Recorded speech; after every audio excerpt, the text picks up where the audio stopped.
Hi, this is Christina with the Sisyphean Journal, and I've decided I'm going to add some book reviews to shake things up a bit.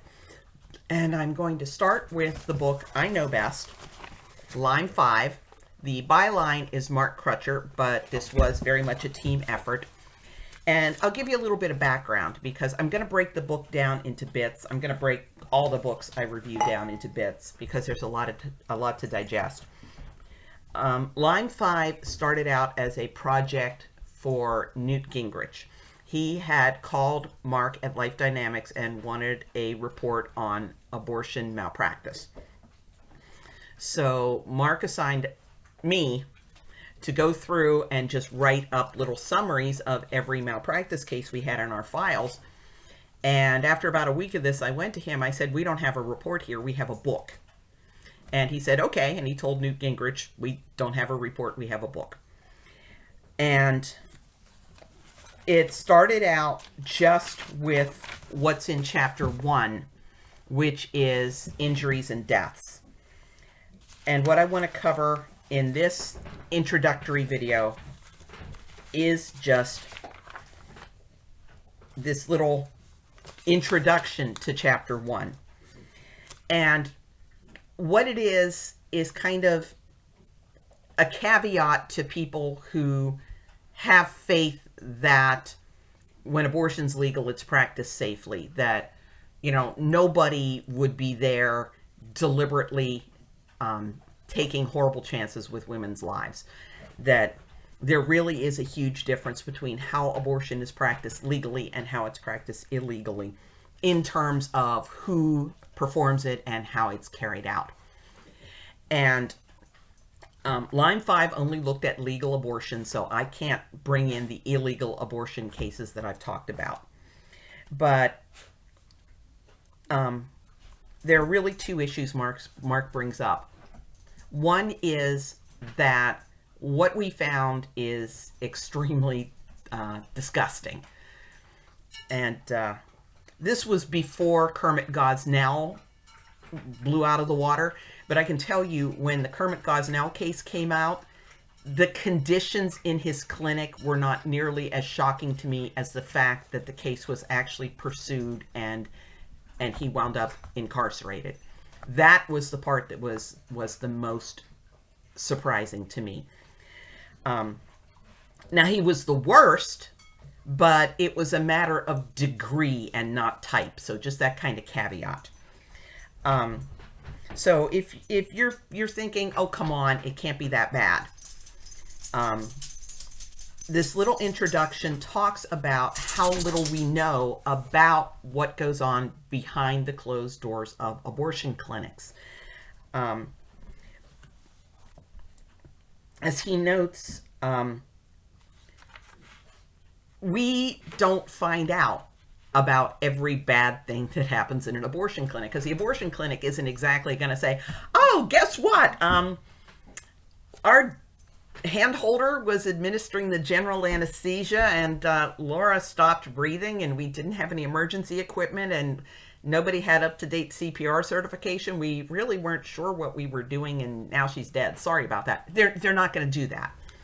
The way these things come to our attention, being the activists who actually care about what goes on in these abortion clinics, tends to happen two ways. One is either some reporters decide that something seems a little off and they're going to investigate it, or the woman or her family sues. Now, for Line 5, we found out about a lot more cases than I find out just as an independent, free-floating person, because we would do docket searches. If we had, a case for Mildred Hansen, we would do docket searches every place, every county we knew where Mildred Hansen practiced so that we could find the cases against Mildred Hansen. So we uncovered a lot when we were doing Line 5. And that's another thing that you'll find. If you go digging, if you turn over the rocks, you will find the creepy crawlies. And that's something I want to really push for. I'm going to say pro-lifers because, frankly, I have zero hope that anybody who's watching this, who's pro-choice, is actually going to take it seriously and start being a watchdog at their local abortion clinic. They're not going to be down there making sure that things are actually performed safely. And I don't know why. I'm starting to think that the pro-choice movement is an example of mass formation, where people get so caught up in a cause that they actually stop caring about the things that really matter to them. It stops mattering whether they or their loved ones are safe. The cause becomes everything. And when I look at how indifferent ordinary pro-choice citizens are to this appalling abortion malpractice, I'm like, your daughter could be walking into one of these places. Don't you care? And they don't seem to. And that's why I think we've got mass formation going. So that's why I don't expect any pro-choicers to follow through. But if you dig, you'll find it. And just if you do find it, go to Abortion Docs, the website. I will provide a link below. Go to Abortion Docs and submit what you find to them, and they will post it. Okay.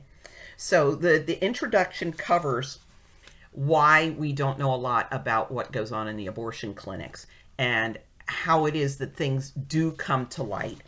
You have to remember that a lot of women don't want to come forward because for the same reasons they had abortions to begin with. They don't want anybody to know they were pregnant. They don't want anybody to know they were having an abortion.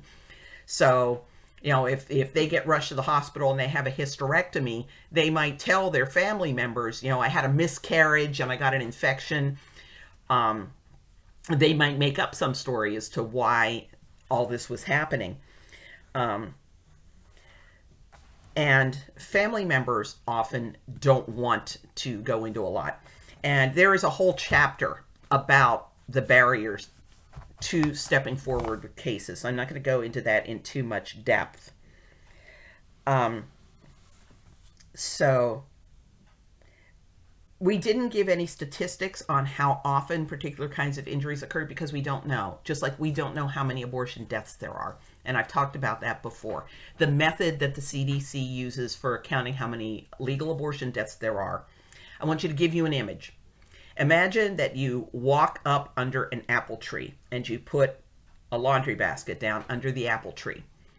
And as the seasons pass, you count the number of apples that fell in the basket and you announce that that is the number of apples that fell off the tree.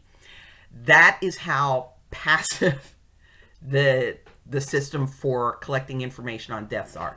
It's very passive. So, you know, read this introduction, spend a little time. It's really short. It's only a few pages. And spend some time wrapping your head around why it is we know so little about the bad things that go on inside abortion clinics.